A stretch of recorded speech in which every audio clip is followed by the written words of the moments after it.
Hello, collective, and welcome to the Moon Report. My name is Marlene. I am the modern mystic and your resident moon goddess here, bringing you the new moon report in Pisces. So I got Invisalign, so I may spit, I don't know, uh, stumble on my words. My S's may like suffer, but just roll with me. We're going to get through this. And I really want to bring up the magic that you need to believe in for this new moon. So throughout this report, I want you to tap into that part of you that believes in magic. I want you to stop right now, whatever you're doing. Take a nice deep breath. Let it all out. And really remember a time when you were a child and you were playing in your room and you were creating a magical world purely based out of your imagination. And remember that feeling that you used to get, how excited you were to place all your dolls in a certain order and make them a tea party that they'll never forget, and just like really, really go off in your space. And I really want you to tap into that part of you, because that is the kind of magical place that I want you to bring into your reality. And I want you to believe that that magical place is possible, even if it's based on pure faith, because this new moon in Pisces is about hope. And bringing in that hope that you maybe can't see right now, but you know is just right there, just waiting for you to believe in it again. And with this Pisces new moon, we have Pisces season kicking off. So a lot of that magic is going to continue on for the next few weeks. And really, I don't want you to focus on anything else, because it's been a little bit tough to keep a high vibration, let's say, as we're coming out of those winter months. That's Saturnian energy with Capricorn and then Aquarius, and really mutable signs like Pisces, right? Mutable signs are like Pisces and Sagittarius, and these are signs that bring change and really change gears in different cycles. So Pisces is a time when we are starting to see everything come to life. Now, if you're here in Miami where I am, everything stays pretty, lively throughout the whole year.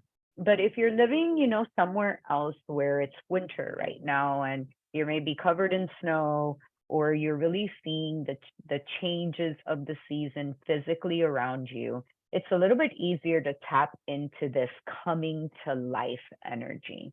And Pisces marks that, marks the light growing, the nights becoming shorter, and we're approaching the spring equinox, when we are going to see everything change, and we're going to see the seeds that we've planted thus far come to life or not.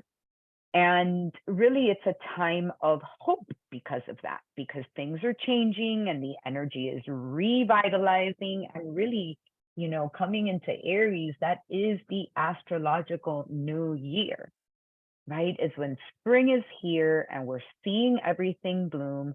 And for some of us, it feels like the new year, like it's really here. And if we follow the cycles of the seasons and of the natural order, then we know that right now we are still in winter and things may be a little bit confusing.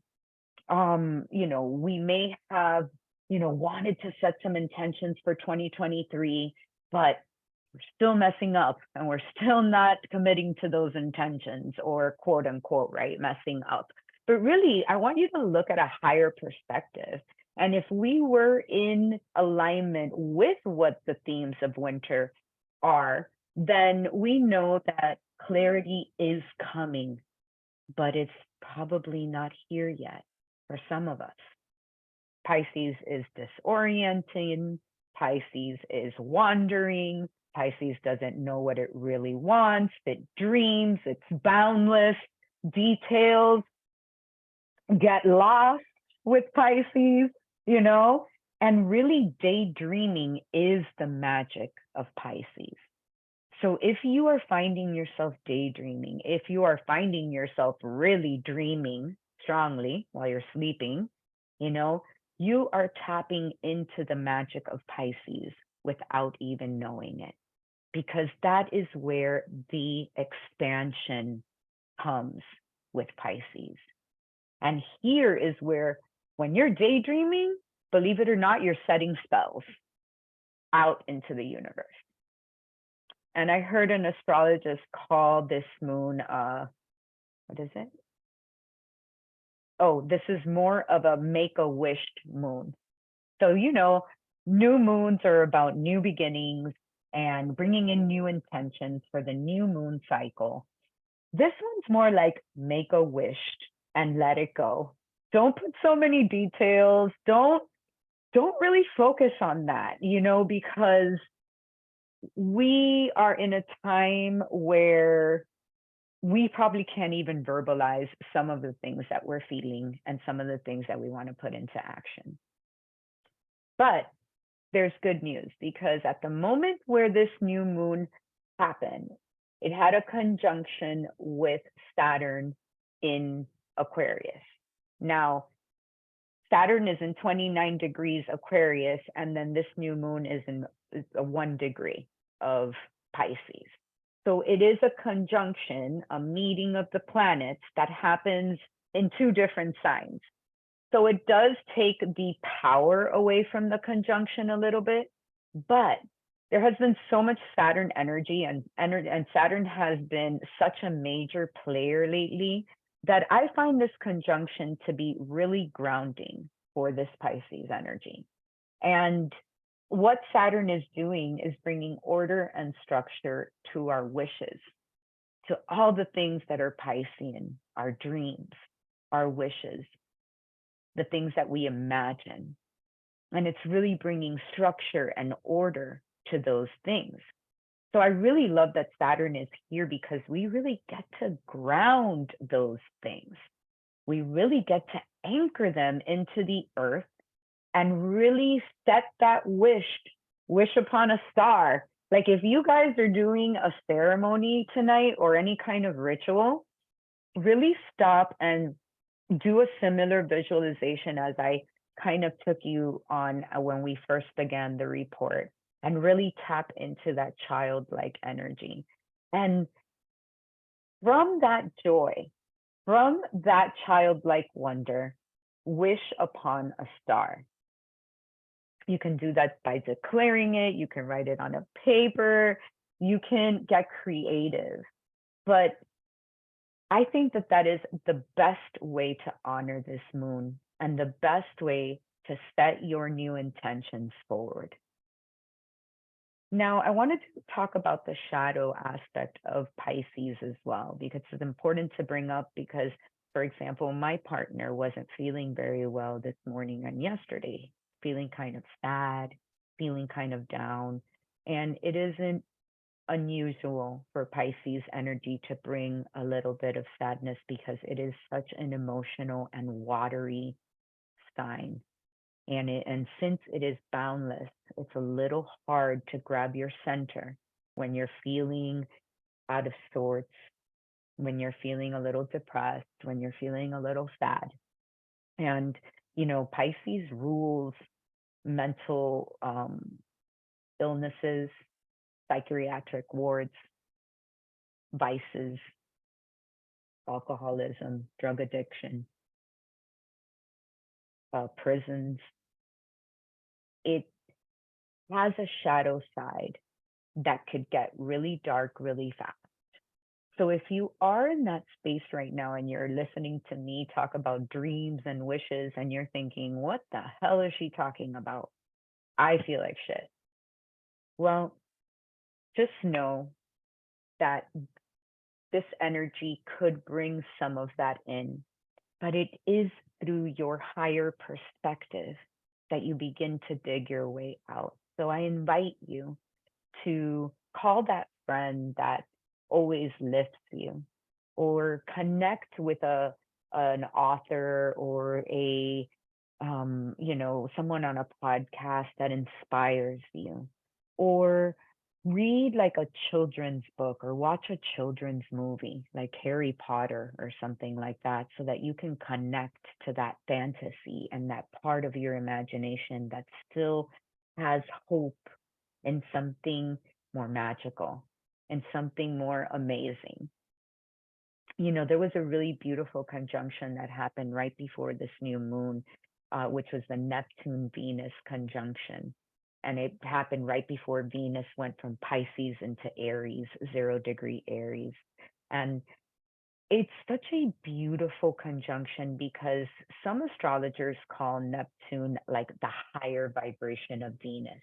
And Venus is the goddess of love and beauty and music and all things just delicious.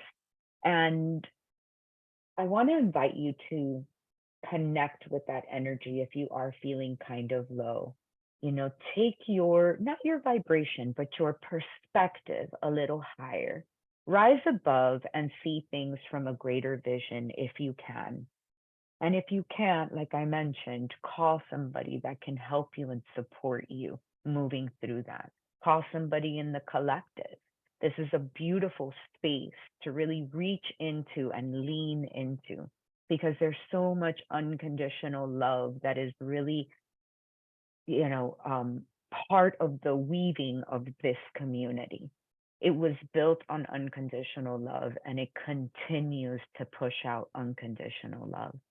And it is a space where you are safe to lean in. So I really wanted to say that because I never want to forget the shadow aspects of every moon and every report that I bring to you, because I want to be able to connect with all of you as much as I can. And it isn't always unicorns and glitter when you're following a spiritual path. Let's be real. This shit gets hard. But the reason that it gets hard is because that's where we learn. That is where we learn. That is where the gems are at. That is where we know what we're made of. And that is where we are forced to look at ourselves.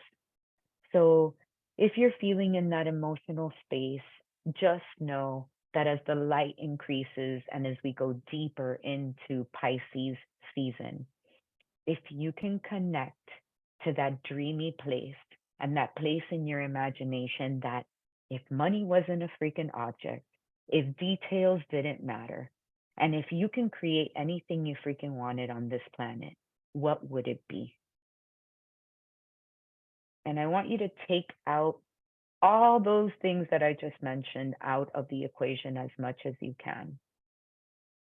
And really, really think about that as far as, can I dream that big? Can I allow myself to move into those spaces with faith and with hope? So it's short and sweet, or I don't know how many minutes I've been on already, but I just want to leave you there because I really want to leave you with a sense of magic, with a sense of joy, and with a sense of hope that your wishes can come true. We have Saturn there helping us ground and anchor these wishes. So if you are sitting with your intentions today, dream big,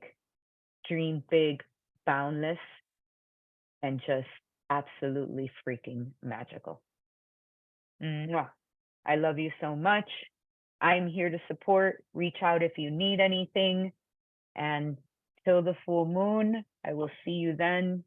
Stay magical, stay hopeful, stay amazing. Love you.